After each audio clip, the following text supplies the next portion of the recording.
I'm just giving people a few minutes to come into the room.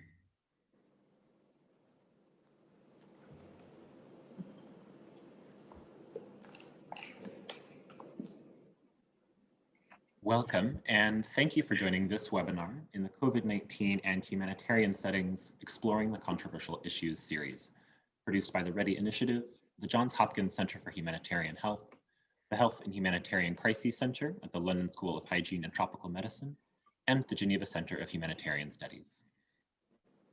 During the webinar, we encourage you to ask questions by using the Q&A feature directly in Zoom, and some of these questions will be addressed in the section following the panel discussion. Access to today's recording will be available after the webinar at ready-initiative.org and on the websites of the 3 universities. We also encourage you to visit the COVID-19 humanitarian platform at covid19humanitarian.com, which curates, analyzes, and interprets guidelines and interventions being implemented in a variety of humanitarian settings to prepare for, respond, and adapt to COVID-19. It is now my pleasure to introduce our moderator for today, from the London School of Hygiene and Tropical Medicine, Professor Heidi Larson.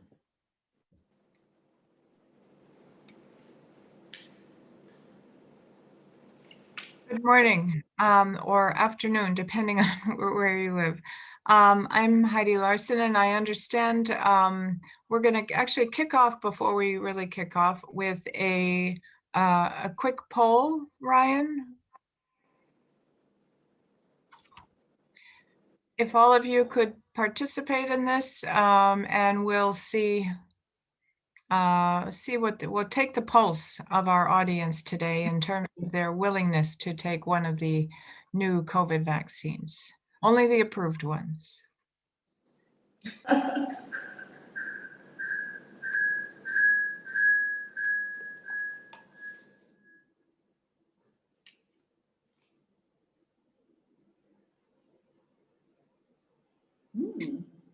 Great. This is about the level of India. We do global polling around the world, and India is probably about 86%. So, well, we have a pretty diverse audience though, so that's great news. Okay, well, just to kick off, since we have a fantastic lineup of panelists today and only an hour. I have the pleasure to, I'm not going to get into lengthy bios with anyone. I think they are all available on the website, but I will introduce by title.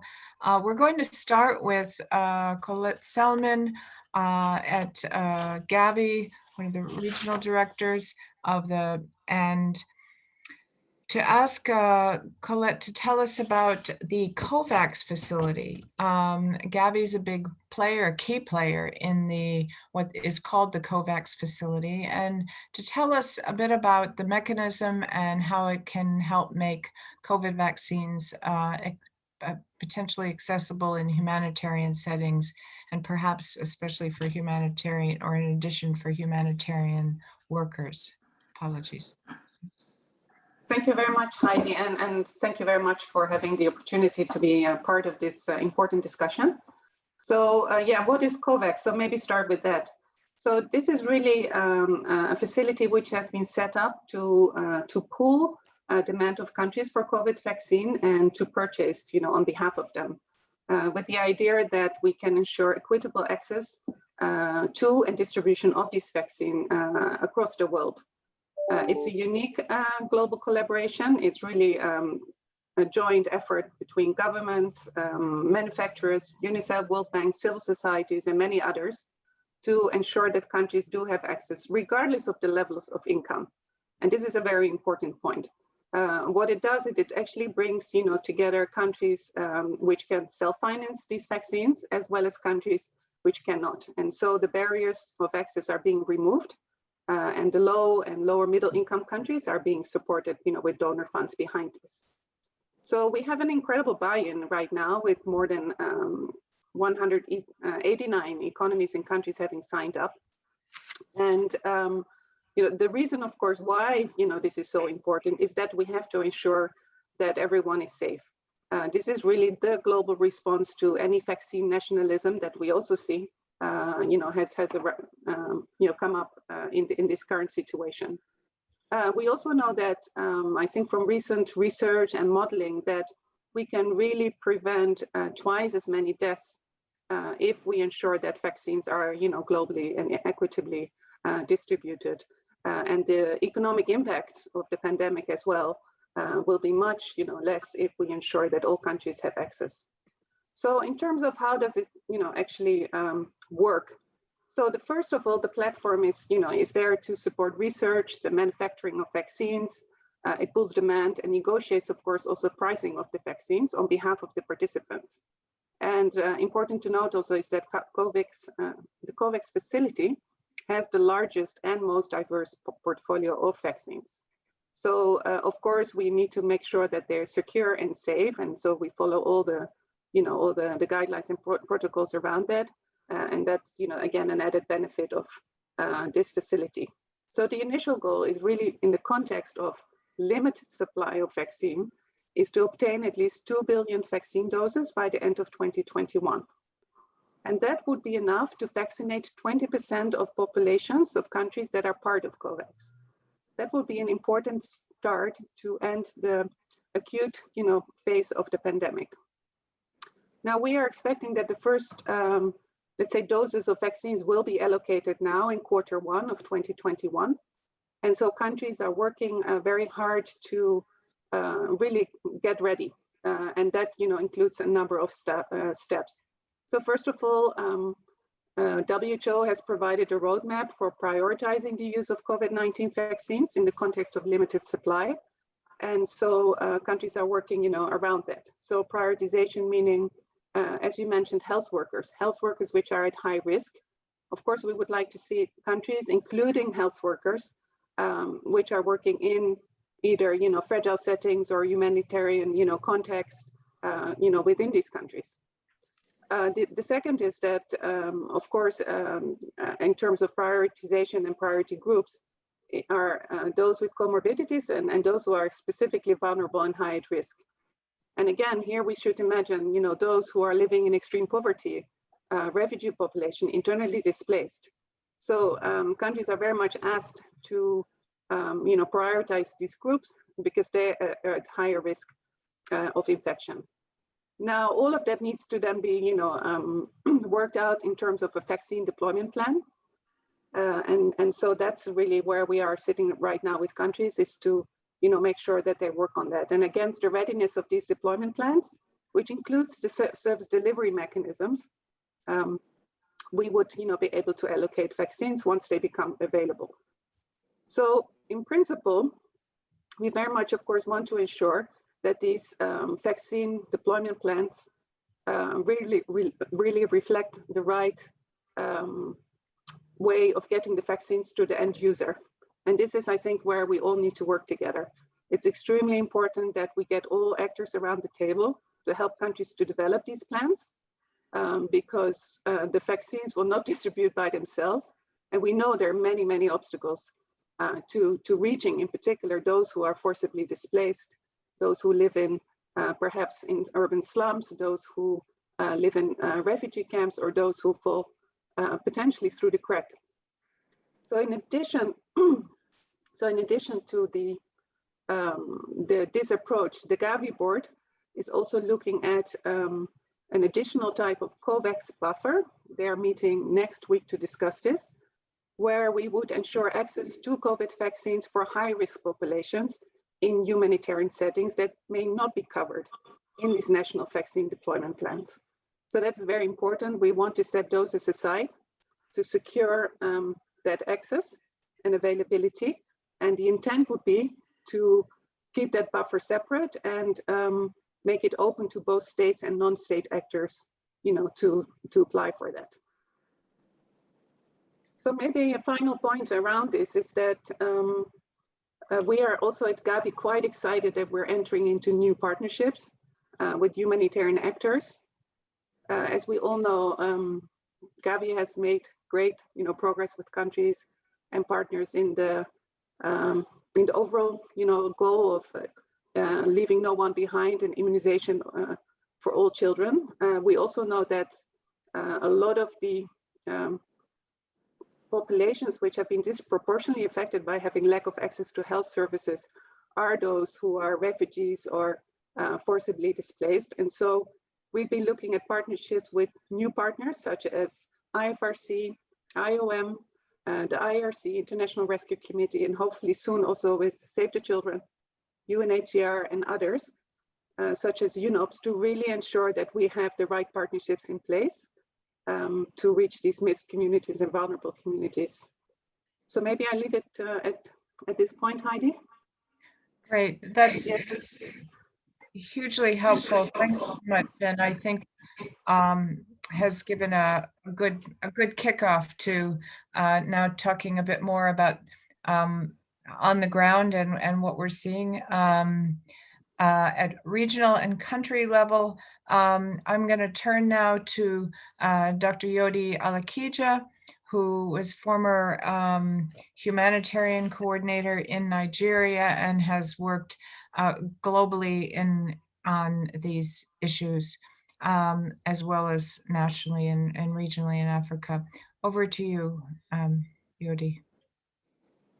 Thank you very much, Heidi, and it's a pleasure to be here with all of you discussing such a critical topic, which is very dear to my heart. It's good to hear Colette talk about Gavi and talk about the facility and get that sort of overall look at how that affects the countries of the world. And also very, very glad to hear that there is more talk next year about, sort of later next week, about addressing more directly the topic of this seminar, which is those in displaced populations and humanitarian settings. However, you know, even before I get into the meat of my conversation, even as you speak, I know from practical experience here on the ground in Nigeria, and I'm in Abuja right now, and was actually involved in some conversations last week around some of the Gavi teams that came to Nigeria, that these are very much headquarter discussions. And we had a little talk about decolonization about a minute ago. And we have to accept at this point, because I know a lot of the people listening are based in Geneva, many other capitals of the world, that already we're having a them and us situation. So my key words around the vaccine already are around equity and access. We're already beginning to create a situation, the haves and the have-nots, those who are going to be able to access this vaccine and those who are not. Already we're hearing that 14% of the world's population have secured 53% of the vaccine. 96% of doses have been bought, the ones already available have been bought by the West. This is before people in low and middle income countries in Africa and Asia have even begun to have discussions around it. Now, I know that we were all caught pleasantly by surprise by the speed with which this came about and by the speed with which, you know, the vaccines were developed. And also something you didn't mention, which gives me some comfort, Colette, is the fact that I know that the Pfizer-BioNTech vaccine, which is, you know, minus 80 degrees cold storage, is actually not part of your Covax facility. So hopefully that means that we have access to the rest that are to come, which might be more in line with sort of the countries that have really limited logistics. However, the low middle income countries are already beginning to fall behind. There is too much focus on the primary sort of populations that we see on CNN and Al Jazeera and what have you every day. There's too much focus on America and Europe and Canada and those parts of the world, and too little focus on the low middle income countries. Perhaps there's a narrative that it hasn't affected low middle income countries as much as it has the rest of the world. But then my question over the last few months to those who work, colleagues who work in ICRC and, you know, MSF and other organizations that deal directly with displaced populations is, what are we seeing in terms of COVID infection in these populations? Is anybody measuring it? And the first thing I would say to all of us is that there's no data. There is almost no data. For Nigeria, for instance, at the very beginning, I know that IOM built sort of isolation shelters for those who they thought might be infected. But because they're so overwhelmed, because we're only spending less than maybe $30 per person for the entire humanitarian response in a country like Nigeria, where we have over 10.2 million people who are in daily need of humanitarian assistance. We have 24 million affected. That is Nigeria alone. And we have 2-point-something million IDPs. Outside of the immediate shores of Nigeria, we have about 600,000 to 700,000 refugees in the Lake Chad region. So when we begin to talk about access to vaccines, I have dealt, I'm currently working at government level, at the highest level of our government, with those who are dealing with the immediate the immediate sort of COVID response, the national COVID response. When you say, well, what is going on in humanitarian settings? Unfortunately, I literally just get a laugh, because people are saying to me that we haven't even managed to feed those people. We haven't managed to provide basic health care. So how on earth are we going to get vaccines to them? IOM, ICRC, etc., are telling me that there is just, it's so difficult. Access is such a difficult issue, humanitarian access that is, that it's very difficult for them to know how many people in those places are actually affected. So how are we going to vaccinate them? How are we going to make sure that a vaccine gets to somebody who cannot get a plate of food a day? How are we going to make sure that the issues around the funding for me would be number one, the logistics would be number two, and then the collaboration. You know, Colette, you mentioned partnerships with IFRC, IRC, IOM, Save the Children, and many others. But we all know, those of us on the call, you didn't mention directly WHO, but you know, I will mention WHO because on this, I know that on this call is a colleague with whom, Jorge Castillo, with whom I worked very closely to vaccinate about 1 million people in Nigeria in record, you know, what I guess they call in America these days, warp speed time of about 4 weeks when we had a cholera outbreak in 2017. I know what that took. I know the level of collaboration. I know the level of dedicated funding, and I know the high-level political will that it took to do that. But we currently have a situation with displaced populations where the entire world feels like it's a crisis situation.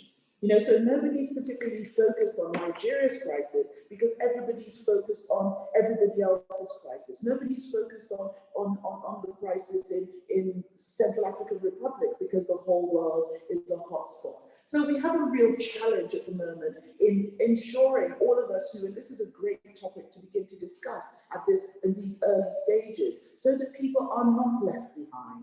Because I'm afraid that the major populations of the low middle income countries, you know, in the capitals of Ghana, of Delhi, of Karachi, of, you know, Lagos, Abuja, already the poor people, the people living in slums, who you can also call to an extent displaced, not necessarily by crisis, are already going to be left behind. If you know, it's interesting to hear you say that 20% of population is what Covax facility is looking at having available by 2021. So that again tells me we have a narrative issue, because when I talk to the Nigerian government, their understanding from you and from the WHO is that, well, only 20% of the population needs to be vaccinated. So there's a lot of work to do, and I'm going to leave it there so that we can get into a discussion. But there's a lot of work to do from all ends of the world. My other half of the world is the Asia Pacific region, where there are people displaced by climate crisis. There are people who are having to leave their island homes and move to other places. How are they going to be vaccinated? They've had more an economic pandemic than a health pandemic because they have dealt with it, you know, by closing the borders, and they have practiced exclusion quite well. But how are we going to ensure that we rebuild those communities over?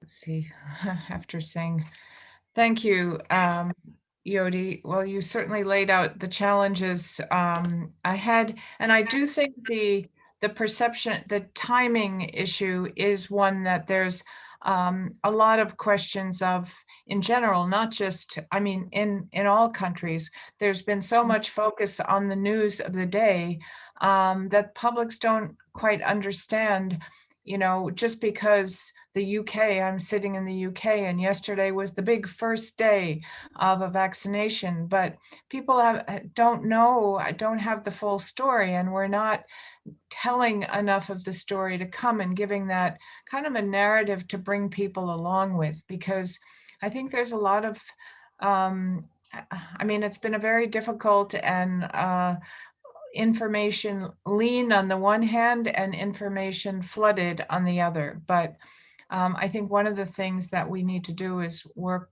with getting a timeline. And Colette, you said it the most clear that I've heard it in terms of what actually is the timeline. And I think that's a really important thing to keep in mind.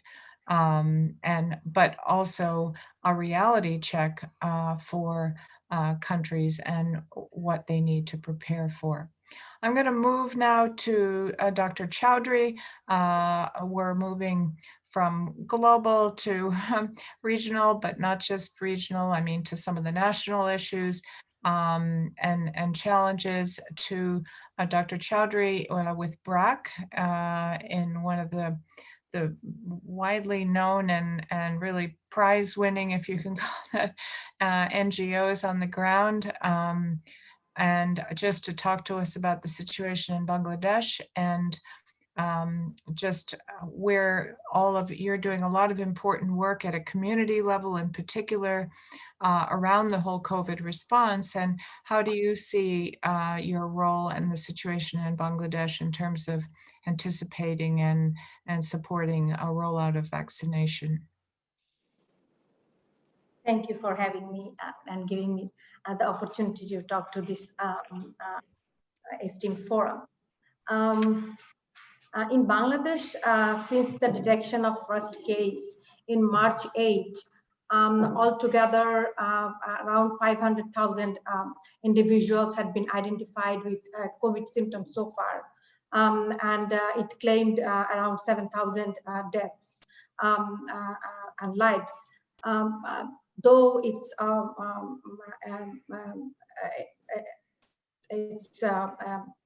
already we know that it's hugely underreported because you know that the most reports are coming from the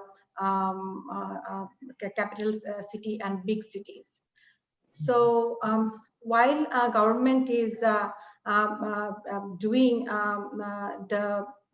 its best to curb the transmission, like during lockdowns, there is a huge impact on the people's lives, especially on economic and social activities. And also it disrupted the health system hugely. And we could see that the essential services like maternity care, family planning, immunization, and were hugely underutilized during March to June, and now it's now taking off.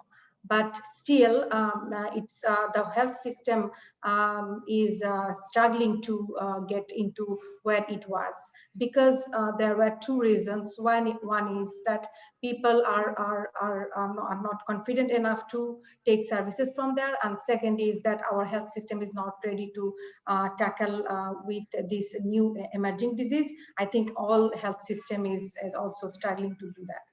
So as a result, vulnerable groups like women, children, newborns, adolescents, persons with disabilities were mostly affected. So at present, our country is community transmission stage, and there is no mechanism in place at scale for case identification and management at community level. So what BRAC has done here, that BRAC, the very first day, BRAC started to working with government in all aspects, especially in risk communication and also case identification and sample collection. So the risk communication, where BRAC played a great role is that ensuring mask wearing for everyone, and that's mostly our activities were through our health workers, because the health workers is the backbone of BRAC health system. And currently we have around 50,000 health workers across the country, and they are distributed all 64 districts. On top of that, what we have done during the COVID time, we have also other community workers. For example, we have school teachers and we have other community workers, and we have also trained them on COVID preventive activities and also what to do if they have COVID-like symptoms. So like very basic things, and then those altogether, those 100,000 community workers, they visited by this time almost half of the total country households, and they distributed COVID messages and stickers and posters on awareness on COVID prevention and control. So these are the activities, and on top of that, we are also doing helping government in sample collection, especially in areas where people don't have access, because most of our sample collection activities are located in the big hospitals. But BRAC has established sample collection booths and in the community places. So it's like in the community, like schools and in the community centers. So this help people to have better access to sample collection, and also our health workers raise awareness on like testing. But still the testing is very low in our country. So currently we are covering 110 million population through our health activities. That means that health workers are reaching them every day through the household visits, and we are taking the opportunity to transmit the messages through this platform. So if I just give you an example, that we have created a community support team in Dhaka city, where the infection is mostly identified and clustered. So here the community support teams are working in poor like slum areas and non-slum areas, and so far, like over 5 months, they have identified, they have visited altogether 155,000 probable cases, like with symptoms.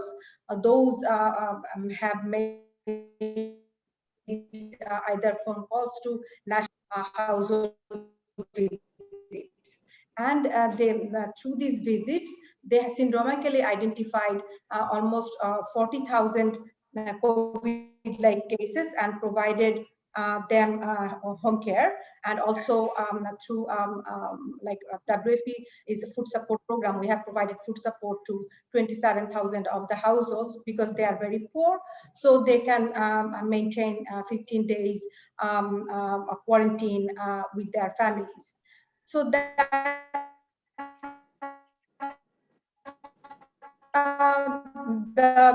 a glimpse of where we are also working with the Rohingya communities from the day they are coming in. So there we have 11 health centers, and we have couple of hundreds health workers, community health workers, and they are raising awareness and also identifying probable cases and sending them to the health centers for testing. So I will now go for like why, how BRAC can play a role in vaccination process. Because vaccination, if I start with the history, in 80s when Bangladesh first introduced a EPI vaccination for children, at that time the vaccination uptake rate was only 2%. And at that time we had 6 divisions, and then government talked to BRAC and other civil society and distributed the divisions into different, like 2 divisions to BRAC and 2 divisions to other NGO, and 2 divisions government worked alone. And where BRAC worked in a couple of years, the vaccination uptake rate went from 2% to 80%. So that means what BRAC did was that the communication, because BRAC had a very good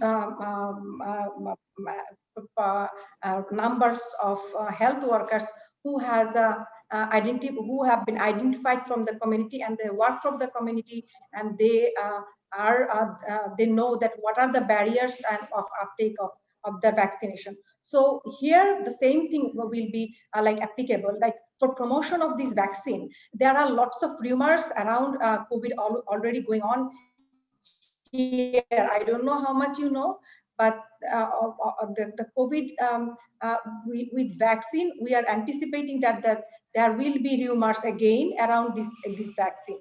So if we have to tackle these rumors, then we have to do like proper communication with community, and one-to-one, and sometimes with the community, and for informed decision, that is very much needed. And as this our community health workers has a very good understanding of the local context and socio-cultural factors impacting healthcare access and uptaking, so they can play a crucial role here to increase the uptake of the vaccination. And the second thing is that adherence and compliance with the vaccination. And this is not a single dose vaccine, this is multiple dose. So they have to continue the vaccine, right?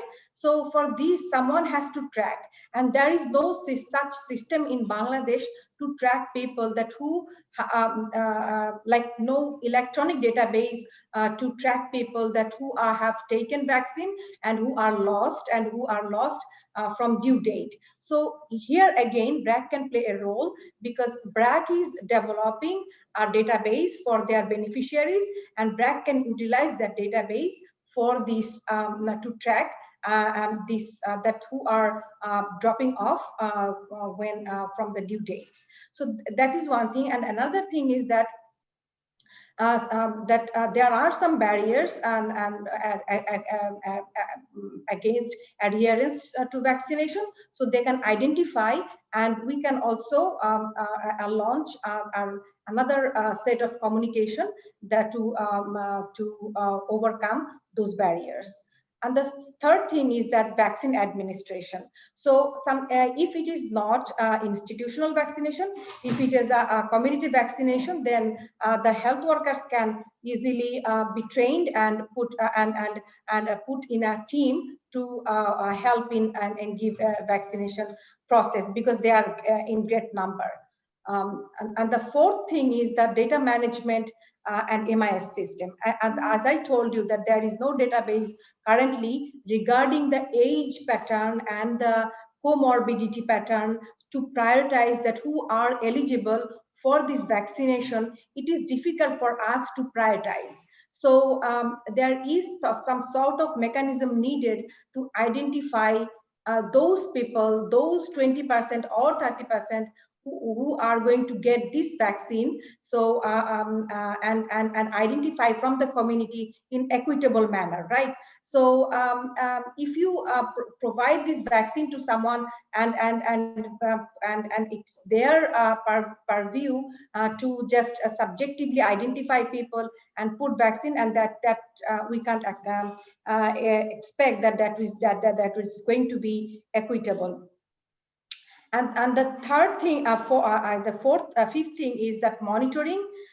So everything can be done, but there should be a great, strong monitoring system, that those who are going to get it, they are getting it, and that the quality of the care, that if there is any kind of complication happening, that is reported correctly and that is addressed correctly. So that things should be also can be done by BRAC, because BRAC has a good network in the community, not only health worker but the supervisors. And the other thing is that the MIS system can be also, we need this MIS system because we have to know that how much, what is the side effects, how long the immunity it gives, and there are many things we have to know regarding this vaccine. So this data is very valuable for us to preserve. And the last thing is supply chain management. And BRAC has helped government previously in developing the capacity of supply chain management previously. And I think this time BRAC can also help in supply chain management process, because this is a very tough thing, and for government alone, this would be a very difficult thing. So all parties can play together. And last but not the least, our humanitarian experience. BRAC has extensive experience working in humanitarian crisis. BRAC is one of the largest service provider in Rohingya refugee camp in Bangladesh, building an array of services from scratch to meet the needs of the nearly 1 million residents. During the Ebola epidemic in West Africa, BRAC radically altered its protocols to ensure its staff and CHWs are providing necessary support and infection prevention control measures required to reduce disease transmission. So that that's what I have to say about BRAC, that how it can play a role in a vaccine administration in Bangladesh. Thank you. Thanks so much, Dr. Chowdhury. That was a fantastic overview and really gave a really important perspective on the ground. And I know BRAC has a long history working closely with government, but you raised a number of important points. And the one that really struck me was also really the importance of trust and local trust and understanding the local environment, which is really crucial.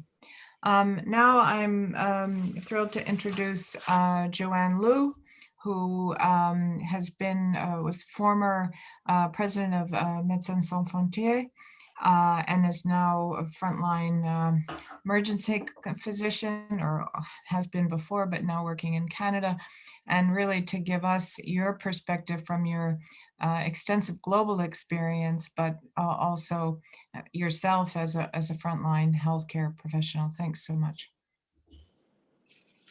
Hello, everybody, and thank you very much for having me here.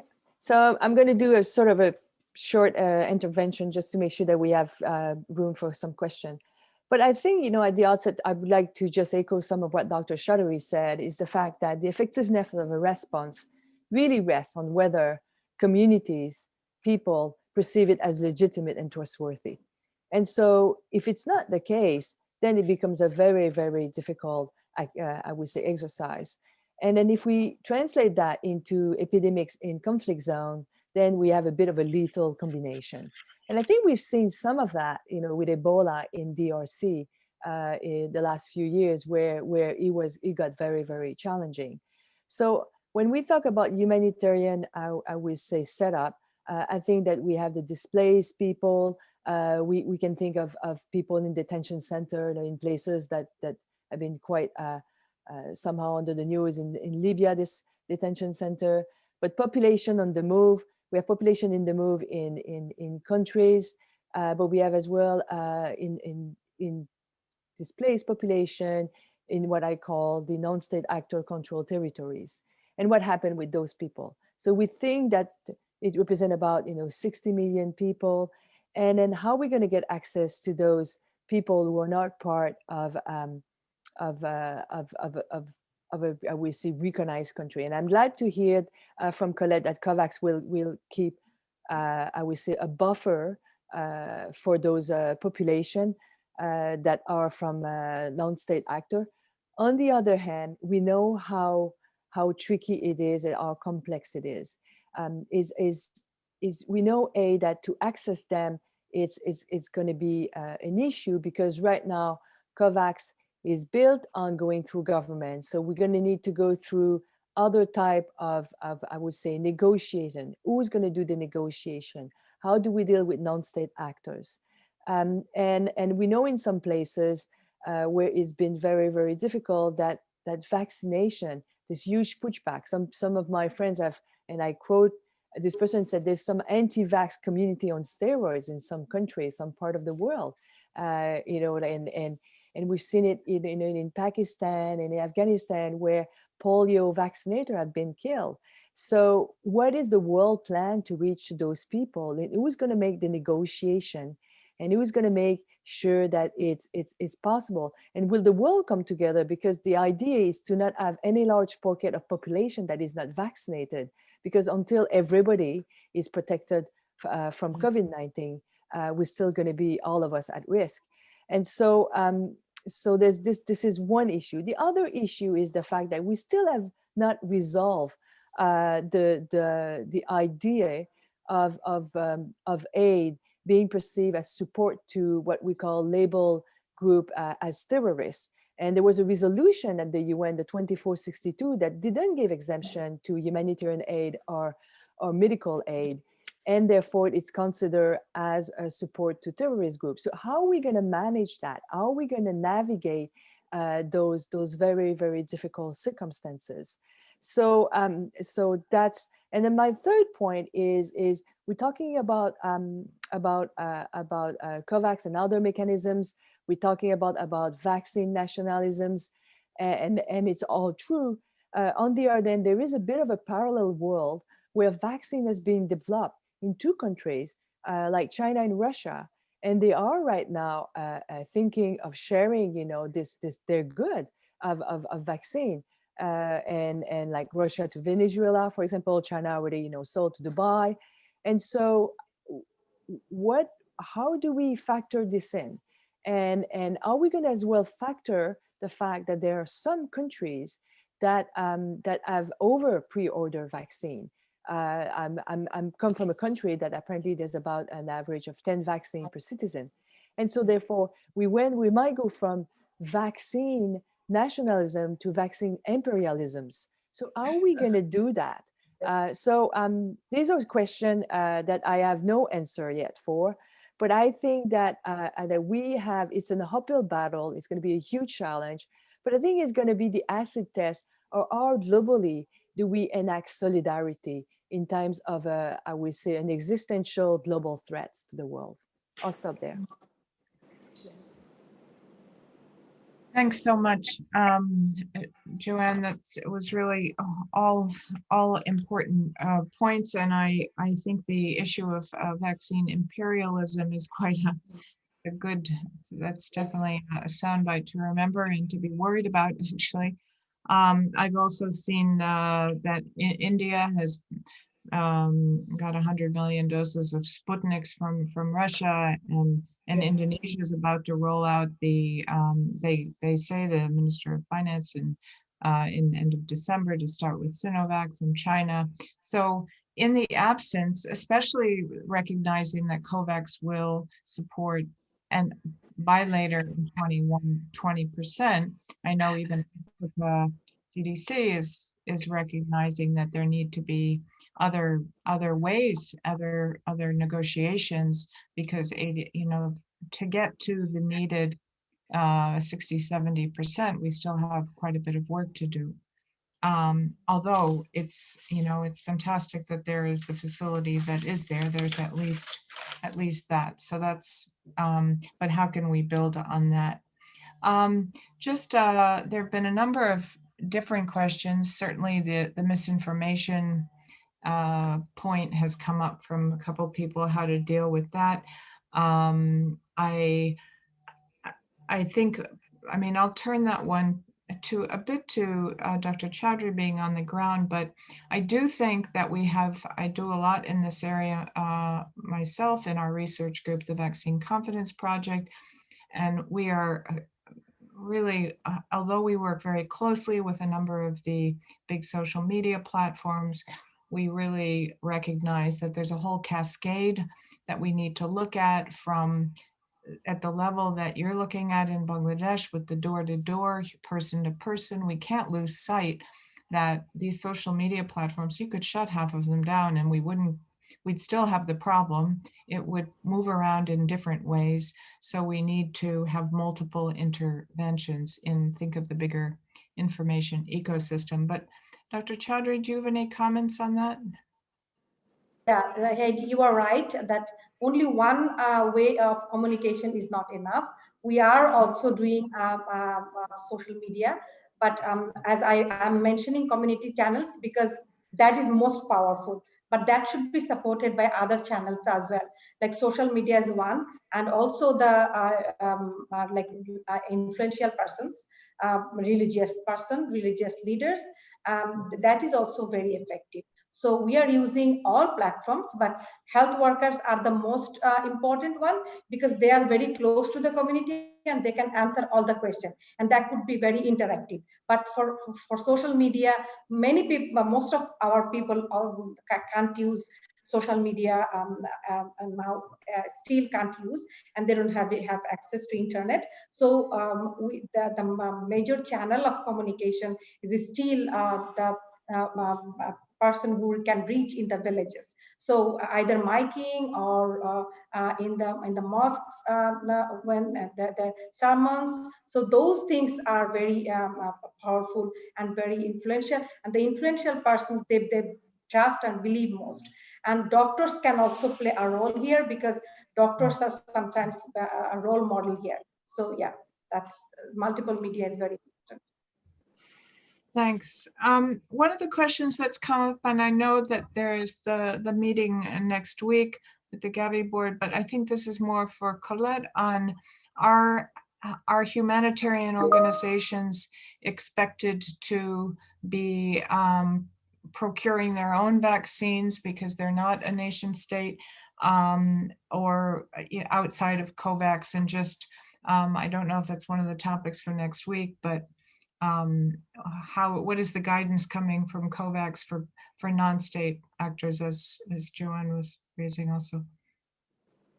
Yeah, thank you for that. So the Gavi board so far in terms of how the facility is set up is focused on countries and economies. So it is the countries and economies which have joined the facility.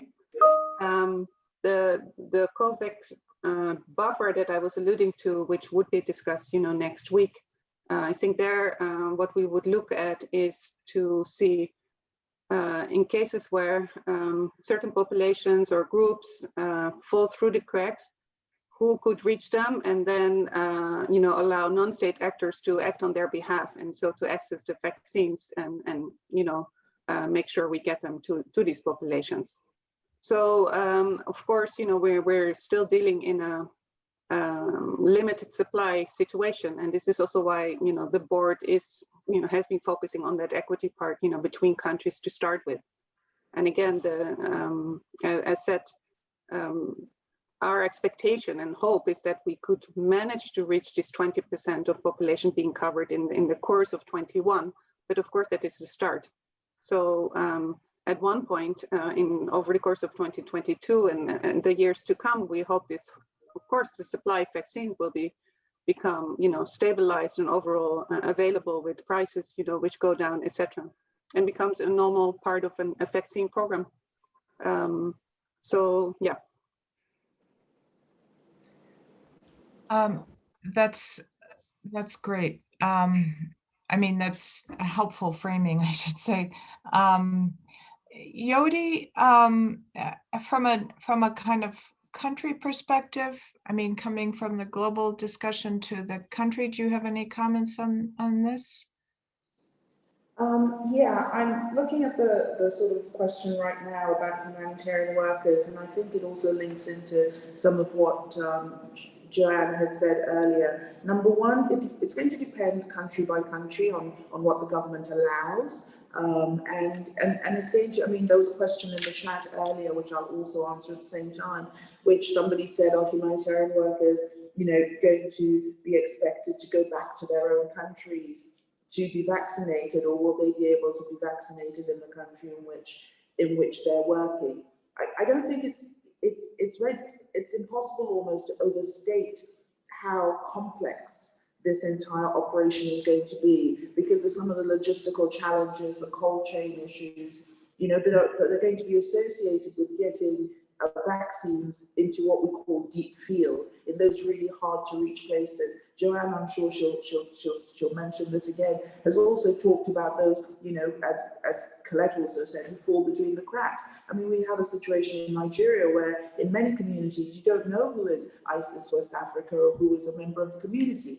And so, how do we delineate if we have to delineate? There needs to be a much larger conversation around vaccine distribution and vaccine access to those in these vulnerable populations and situations. Dr. Chowdhury talked about testing, which is another critical issue. If we think about how many have been tested in humanitarian settings, displaced people, refugees, IDPs. I mean, the work of BRAC has been much lauded here. They've done a fantastic job, and she talks about how they have low testing numbers. I can say, for instance, in Nigeria, the testing is almost non-existent for people in humanitarian settings, for IDPs, also in the wider Lake Chad region, in the Central African Republic, in Mali. Nobody is testing. So how are we going to get vaccines to them?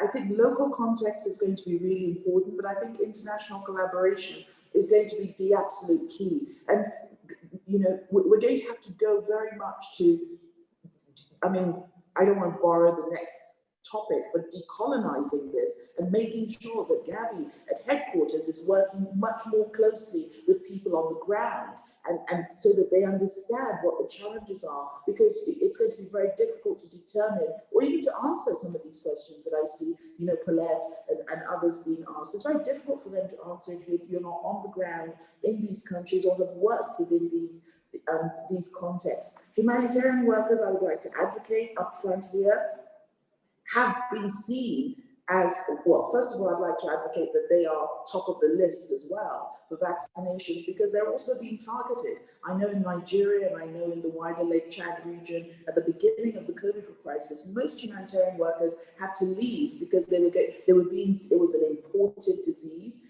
quote unquote, and they were being seen as vectors. So that would be my contribution to that little piece. Great, thanks very much. And just to add it to some of those challenges are the fact that these vaccines are 2 doses, and the issues of getting people back for a second dose, which is a month or 6 weeks later, and the issues of identification to make sure, particularly in a humanitarian setting, are you getting back the same person? My group worked a lot in the multi-country Ebola trials, and it was quite a engagement process, and you need to stay in touch with these people during that interim period or you've lost them. I know that there is a potential J&J vaccine on the horizon that is looking good. That will be 1 dose, so that will be helpful, but we're not there yet, but that's something to look forward to. Just for a last comment, let me, since others have had a chance to talk, maybe Joanne, could you contribute here? Sure. I think that all the points that's been, raised are all well taken, and I think that we should not minimize the difficulty that it would represent to go in conflict area, and especially in conflict area that are controlled by armed non-state actors that are labeled as terrorists, and because this is something that's going to be difficult. We've seen it, in northeastern Syria, how hard it was to cross vaccine during the little polio outbreak, and how much it still continued to be a challenge. So there's going to need to be some sort of what I call humanitarian health diplomacy to kick in at one point, to facilitate some of those channel and conduit to get things to be done, and then to create a bit of a protection. But that being said, it's going to be relying on people who know how to negotiate with those groups, people who have a sort of a what I call sympathy or confidence capital with those groups. And it can be only newcomers. We've seen it, DRC was such, I would say, a humility lessons about being able to vaccinate. And so many WHO, as much as MSF and other organizations, got under the fire. So I think that we're going to need to come together. I don't think that just only having a conversation, a platform is going to be enough. The legwork is going to be difficult. We're going to need to go and reach out to negotiator, health diplomacy negotiator who knows how to do it. Nobody should improvise them to do that.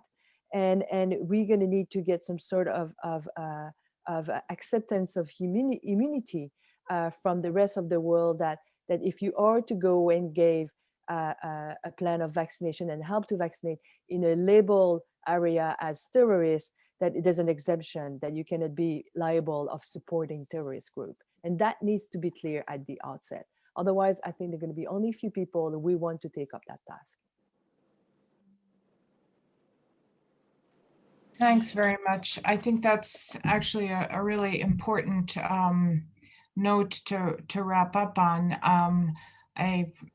I know in the years of work I did with UNICEF around vaccination, vaccines used to be kind of a soft diplomacy where, the warring sides would put down their guns for the one day you'd go in and have a kind of zone of peace while you vaccinated, but those times are over in a sense, because it's not always clear who's who in the current setting. Even where you say, well, this is Taliban, this is not. Well, there's multiple different factors, sectors and sects and groups within these groups. So it's a much more complex environment, and where you don't know who's who. So I do think this immunity, as it were, will be important to move forward and in this situation. We have just 2 minutes. If anyone has any last comments. Yeah, if I could come in. Yes, thanks, Colette. Thank you very much, Heidi. And just to say, I really appreciate that, all the points which were made, and I think they're incredibly important. To me, it also shows that there's no way any organization by itself can make this happen. I think the challenges which were mentioned today are the challenges we have been facing, as was outlined, I think, from my colleague from BRAC, around immunization for children are very similar to the ones we were, discussing today. And we made enormous progress, but at the same time, we've also seen exactly, where we are still falling short. And so working with local organizations, working with the right humanitarian actors, I think, as was outlined, making sure that we better communicate, that we understand this is I think one of the unprecedented, global tasks that we're all facing. I think, is really good, to understand, and only through really this partnership at international, but definitely at global and subnational and down to the level where the communities are. That's where we need to make the change. So thank you for that, and all very helpful for us to keep in mind for the next steps. And finally, I do think that, we're not talking about the future, we're talking about now. We really need to, all bring this together over the coming, months to come. So thank you very much. Great, thanks so much. And just in the last minute here, I just want to, thank all of the panelists. This has been really rich and important. I mean, so many issues have been raised. It's we need more time to really think through this, but there is an opportunity for some of these to be brought up in the next humanitarian webinar, which will be Wednesday, January 13th, same time.